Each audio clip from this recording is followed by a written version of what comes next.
Bonjour à tous, je suis le docteur Virginie Pécourneau, je suis médecin de sport et rhumatologue. Je travaille au CHU de Toulouse avec le professeur Bonnevielle. Je vais aborder avec vous les spécificités du rugby au féminin.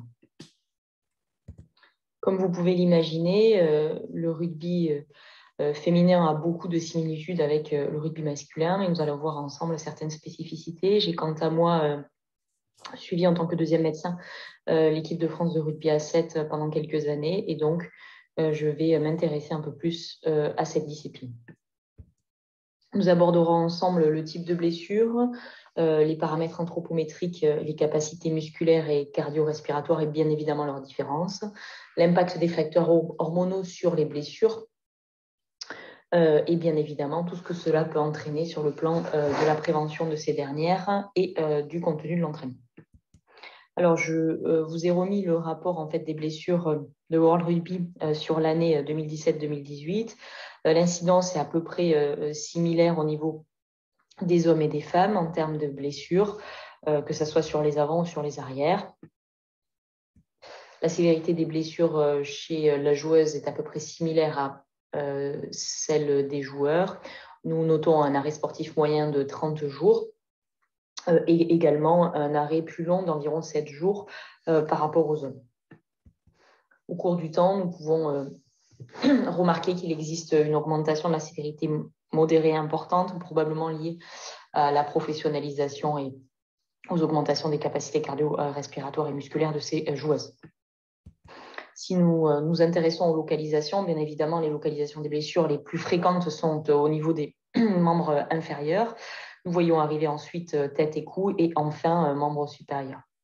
Si nous regardons spécifiquement les membres supérieurs, la première est l'épaule avec la clavicule, puis nous allons le voir en détail plutôt la main. Je vous ai ici représenté un schéma pour résumer tout cela. On voit que dans plus de la moitié des cas, ce sont les épaules qui sont touchées. Dans 30% des cas, plutôt les mains et dans 9% des cas, le poignet. Quand nous comparons tout cela aux hommes, on s'aperçoit que la proportion de blessures qui touchent l'épaule est un peu plus importante chez les hommes et arrive en deuxième position également les mains. En termes de type de blessure, bien évidemment, on voit apparaître en première position plutôt l'aspect ligamentaire articulaire avec les subluxations ou les luxations, les lésions méniscales ou ligamentaires. Arrivent ensuite, bien évidemment, les atteintes musculaires avec les hématomes, les lésions musculaires spécifiques et les tendinopathies. Quand nous nous intéressons plus spécifiquement à l'arrêt sportif, les causes principales se situent au niveau des genoux et des ischio-jambiers. En ce qui concerne le membre supérieur, la luxation et l'instabilité. Chez la femme, il existe 2 fois moins de blessures sans contact. Les types d'actions qui entraînent finalement les blessures sont surtout les actions de plaqueur-plaqué, ensuite collision, course et ruck. Tout cela est à pondérer, évidemment, au vu de la discipline. Le rugby à 7 entraîne des blessures et en tout cas des actions de jeu bien différentes du rugby à 15, évidemment. Il existe beaucoup d'études épidémiologiques sur les blessures chez les joueurs, mais très peu finalement chez les joueuses. Est-ce que les études avec des hommes sont extrapolables aux femmes? Bien évidemment, non, et nous allons voir pourquoi. Tout d'abord, les paramètres anthropométriques, que ce soit au niveau de la taille ou du poids. Évidemment, nous sommes sur des paramètres anthropométriques très différents. On peut voir que la taille moyenne chez les joueuses était de 1,68 et chez les joueurs de 1,83. La masse de 68 kg chez les joueuses et de 92 kg chez les joueurs. Donc, on voit bien que ces paramètres-là font la différence par rapport au type de blessure et à l'épidémiologie qu'on peut en décrire. Alors, vous le savez, la proportion de masse maigre est plus importante chez l'homme que chez la femme. La femme a un peu plus de masse grasse, a un peu plus de masse grasse abdominale sous-cutanée et a une masse osseuse moins importante. Donc, tout cela peut évidemment expliquer l'ensemble de ces paramètres anthropométriques et aussi les paramètres de la performance, de la vitesse que nous verrons ensuite. Alors justement, si on s'intéresse à des paramètres un peu plus de performance, vous voyez les différences assez nettes par rapport au nombre de sprints, par rapport à la vitesse maximale, avec notamment une différence de 2 à 3 km/h entre la vitesse maximale chez la femme et chez l'homme, une distance maximale au sprint de plus de 3 mètres de plus. Donc tout cela, bien évidemment, peut expliquer qu'il y a un peu plus de blessures sans contact chez le joueur que chez la joueuse, et aussi une épidémiologie un petit peu différente. Même s'il existe des différences sur les performances maximales moyennes beaucoup plus importantes, nous pouvons voir grâce à cette étude que finalement le niveau d'intensité de l'exercice au cours d'un match et au cours des 2 mi-temps est complètement superposable chez l'homme et chez la femme. Donc finalement, il s'agit d'une adaptation des critères de maximalité, mais les répartitions se recoupent complètement. Alors bien évidemment, il existe des différences au niveau de la répartition des fibres musculaires. L'homme a un peu plus de fibres musculaires de type 1 et surtout de type 2A. Tout cela explique également les paramètres de maximalité différents et j'en profite pour remercier le docteur Pierre, physiologiste, médecin du sport sur Toulouse, qui m'a gentiment aidé à préparer ce diaporama sur le versant physiologique du sport. Alors le matériel contractile est bien évidemment différent avec un diamètre des fibres musculaires plus important chez l'homme. Pourtant, la force par unité de surface est la même. La femme a finalement plus d'unités musculaires de type 1. Et il y a une variation plus importante des unités musculaires de type 2A notamment, qui est à noter. Nous l'avons vu auparavant, mais il existe une plus importante force osseuse et vous savez que le paramètre de levier entre le muscle et l'os est important. Et donc tout cela, bien évidemment, peut expliquer une augmentation plus importante chez l'homme.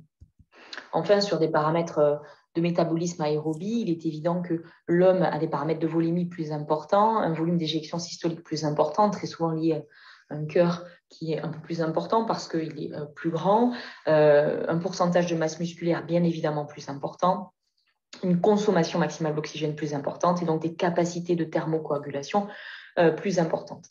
Il est toutefois à noter que sur des paramètres d'endurance aérobie rapportés au poids, la femme a une endurance aérobie qui sera finalement plus importante. Là aussi, sur le métabolisme protéique, les synthèses finalement protéique, que ce soit l'augmentation absolue ou relative, est plus importante chez l'homme que chez la femme. Et enfin, l'oxydation des protéines au cours d'un exercice musculaire aérobie d'endurance est là aussi plus important, ce qui explique les différences globales de performance qui sont plus élevées chez le joueur. En ce qui concerne le couplage neuromoteur, là aussi, l'homme est un peu supérieur sur le plan des performances. Et encore une fois, c'est la physiologie qui nous apporte une explication sur les différences de performance que j'ai pu vous présenter auparavant.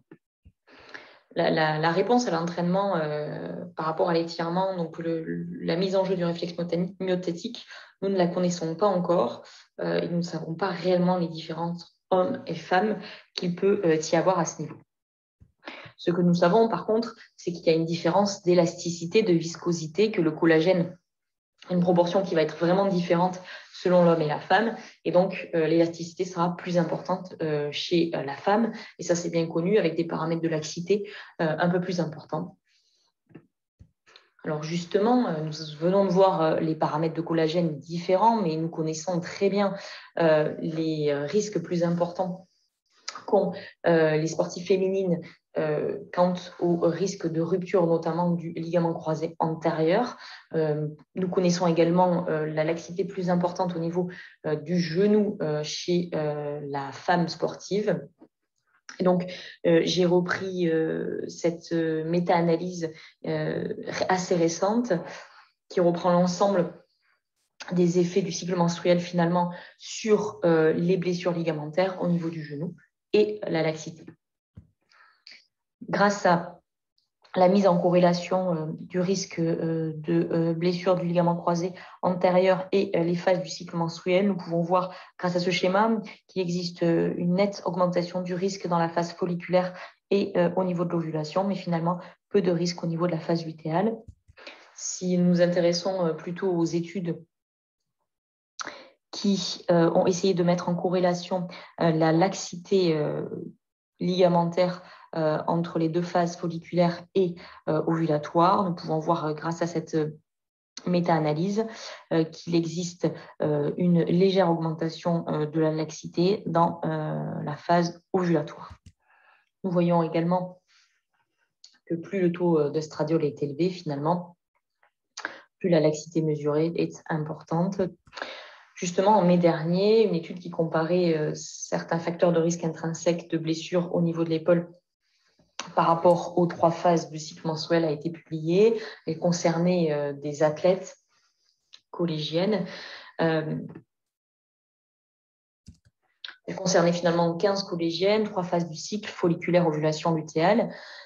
Il s'agissait de tests de laxité clinique avec notamment la force, la proprioception, la laxité, la stabilité. Bien évidemment, il y a une certaine subjectivité de ces tests qui sont purement cliniques, mais on peut toutefois souligner les résultats de cette étude, qui est une des rares études qui s'est intéressée à l'épaule, avec des paramètres d'étirement cliniques, je vous rappelle, qui augmentent pendant la phase d'ovulation, une proprioception qui est plutôt diminuée pendant la phase lutéale, et enfin une laxité ligamentaire et une stabilité qui ne change pas pendant les différentes phases. Et enfin, pour terminer, cette étude qui s'intéressait plus spécifiquement à la laxité ligamentaire de différentes articulations, coude, genou, épaule. Vous voyez les tests qui étaient faits, qui étaient purement cliniques avec des mesures d'angle sur différentes articulations. On peut voir finalement, grâce à cette étude, qu'il n'y avait pas de différence significative au cours du cycle entre les mesures de laxité. Toutefois, le score finalement de laxité utilisé était corrélé sur certaines articulations, notamment cheville, épaule et coude, ce que nous savions déjà, hein, puisque pour mesurer l'hyperlaxité, nous utilisons certaines de ces articulations. Tout cela est finalement en cours d'étude. On voit beaucoup de publications ces derniers mois sur la laxité, sur les blessures de l'épaule chez le sportif en général, mais aussi et spécifiquement chez la sportive.